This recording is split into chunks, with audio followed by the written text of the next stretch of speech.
अरावली की पहाड़ियों में खनन पर पाबंदी से बढ़ी वन्य जीवों की आबादी, परिंदों का भी बसेरा। अरावली की पर्वत श्रृंखला में खनन पर लगी पाबंदी से वन्य जीवों की आबादी बढ़ने लगी है। बीते करीब 25 साल से दिल्ली के 32 वर्ग किलोमीटर के दायरे में तेंदुए, हिरण, गिद्धों सहित करीब 30 प्रजातियों के वन्य जीवों की संख्या लगातार बढ़ रही है। वन्य जीवों के संरक्षण के लिए जरूरी है कि हरियाली को बढ़ावा देने के साथ साथ अभयारण्य से दूर निर्माण गतिविधियां हो। इससे हरियाली और वन्य जीवों के लिए बेहतर पर्यावरण संतुलन भी रहेगा। अरावली पर्वत श्रृंखला में Asola Bhati wild life sanctuary है। करीब 32 वर्ग किलोमीटर के दायरे में जंगल और रीच क्षेत्र है। वन्य जीवों को माकूल माहौल मिलने से उनकी संख्या में धीरे धीरे बढ़ोतरी हो रही है। इस क्षेत्र में 30 से अधिक वन्य जीवों समेत 250 से अधिक प्रजातियों का बसेरा है।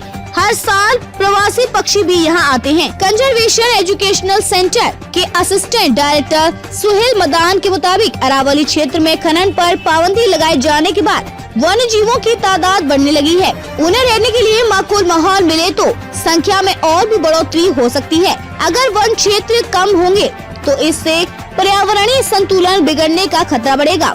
पर्यावरण के लिहाज से जरूरी है कि वन क्षेत्र और वन्य जीवों के बीच संतुलन बनी रहे। वसंत कुंज और सेंट्रल रीच से भी काफी सुधार होगा। पशुओं की गिनती के लिए लगाए गए हैं कैमरा ट्रैप। पशुओं की गिनती और उनके व्यवहार का पता लगाने के लिए असोला भाटी में कैमरे लगाए गए हैं। इससे वन्य जीवों की तमाम गतिविधियों पर नजर बनी रहती है। हाल ही में 2 शावकों का जन्म होने के बाद अभयारण्य में 8 तेंदुए और 2 शावक हो गए हैं। हिरण, जयकाल, नील गाय, हॉग डियर और ब्लैक ईगल भी यहाँ रह रहे हैं। वन क्षेत्र में करीब 250 से अधिक प्रजातियाँ रहती हैं। हर साल सर्दियों के दौरान विदेशी पक्षी भी प्रवास करते हैं। इंसान को काटने के बाद सांप हो जाते हैं कई गुना अधिक भूखे। अभयारण्य में सांपों की कई प्रजातियां भी रहती हैं। प्रोफेसर मदान के मुताबिक सांपों से भले ही लोगों में डर है, लेकिन उन्हें जब तक छेड़ा नहीं जाए काटती नहीं है। किसी भी जीव जंतु को काटने के बाद सांप के विष निकलने पर उसके शरीर में करीब 2 हफ्ते की भूख जागृत हो जाती है। अगर किसी व्यक्ति को सांप काट ले